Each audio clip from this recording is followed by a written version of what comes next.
my friends when something bad happens in Monkey Barrel. Also, before I start, can I just ask, what the fuck is happening in this country, right? I've sort of zoned out from the whole shit show that's going on, but I have to say the thing that really does get to me these days is the double standard there is between politicians and members of the public. You know, when Boris Johnson shuts down Parliament, it's a bold move, but when I shut down Parliament, it's the worst case of abuse of plumbing at the Westminster toilets has ever seen. It's like when the government tries to leave the EU, it's protecting our borders, but when I try to leave the EU, it's I'm too drunk to get on the plane. You know, when Michael Gove takes cocaine, it's a disgrace, and when I take it, I'm a living legend. Okay, guys, see why I mean, though, you know. As you heard, I'm Nessa Blackmore. Bit about me, I'm a second year studying classics. Any classics students? Woo! Sad. For anyone who doesn't know, classics is the study of Latin and ancient Greek. And to answer your next question, yes, I was bullied in secondary school. I also did the fringe for the first time this year.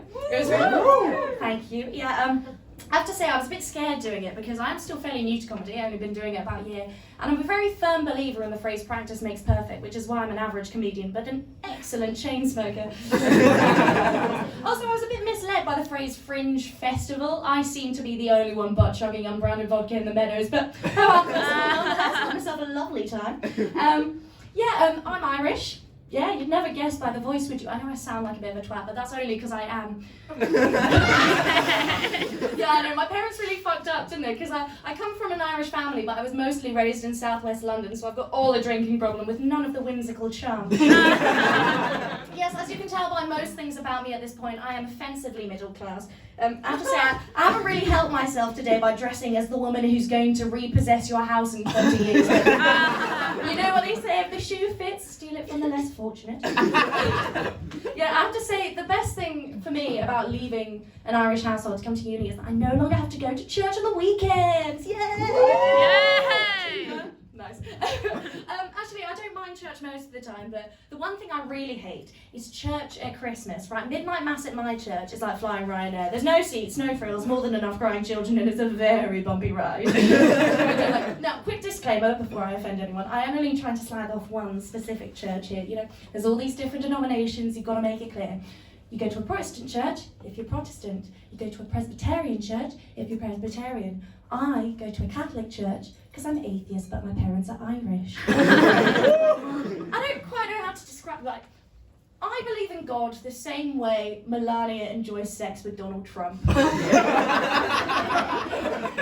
don't. But I can pretend twice a year for special occasions. No, but let me paint a picture for you, because the carnage at my church begins with a welcome speech every year. It's always done by the same woman. She's very pretentious. I don't like her. She seems to think she's the mother of God. Ironically, she's called Mary. And Mary's welcome speech goes like this. Welcome one, and welcome all. Lambs of God, please watch our nativity in silence and discover the mystery of Christ. My main issue with this is the phrase, discover the mystery of Christ. Discover. It's been 2,000 years, Mary. If you're waiting for spoilers now, I don't think you quite understand the premise of faith. And Mary fucks off, and the children start filing onto the stage, and the nativity starts. Now, I'm not saying it was shit. But I just think the book was better. You know, we've seen it all before. You're not going to find a hot new take on the Immaculate Conception in 2019. And also, don't you find it's always the cutest children rather than the most talented that get the best roles? Like, back in my day, I was the only one out of those illiterate amateurs that could pronounce Jerusalem correctly. But apparently, this budget Luna Lovegood here clearly needed to go see an orthodontist. And I was paler than is medically recommended. Somehow that warranted being cast as ribbon dancer number 5! I wasn't aware there were prepubescent cheerleaders at the birth of Christ, let alone 5 of them. But no, I mean, some people like the nativity. We all have our creative taste, you know. You say tomato, I say you're wrong. I don't know if you can tell at this point, but I've always considered myself something of a great artist, you know. And to me, great art needs to change people's minds. Anyone heard of Daniel Sloss? Yes. Yeah. So Daniel Sloss changed everyone's minds on what it means to be single and happy. You know, everyone heard of James Corden?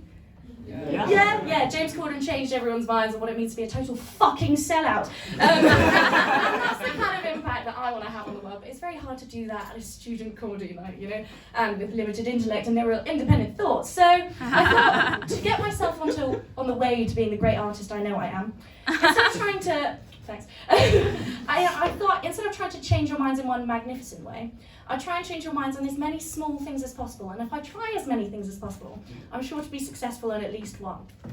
So, the drugs classification system in the UK needs to be reformed. We should not be discussing Brexit when our environment is dying. People who carve spaghetti should not be allowed to breathe. Drinking too much coffee is not a personality trait, it's a harmful habit and you're not interesting. Boris Johnson has had 4 extramarital affairs and I, a bombshell, have never had a serious relationship. This is why we should abolish the government and let chaos reign. Love isn't real, but cold hard cash is. Prince Andrew knows exactly what he's done. If you do not remove the England flag emoji from your Twitter name after the World Cup has ended, congratulations, you are probably a member of the EDL. Side note, if you do support England in the World Cup, you are wasting your time. More people voted in the Love Island final than the Conservative leadership bid. Therefore, as far as I'm concerned, Amber Rose Gill is our Prime Minister, and if you're wondering why it can't be her co-winner Greg O'Shea, it's because someone who breaks up with Amber over text is not a real man! Finally, there is no debate about Marmite. It is thrush in a jar and it is disgusting. A white girl giving her opinions, how original. Maybe I should start a podcast. What do you think, guys? Thank you very much. I've been Nessa Blackmore. Good night.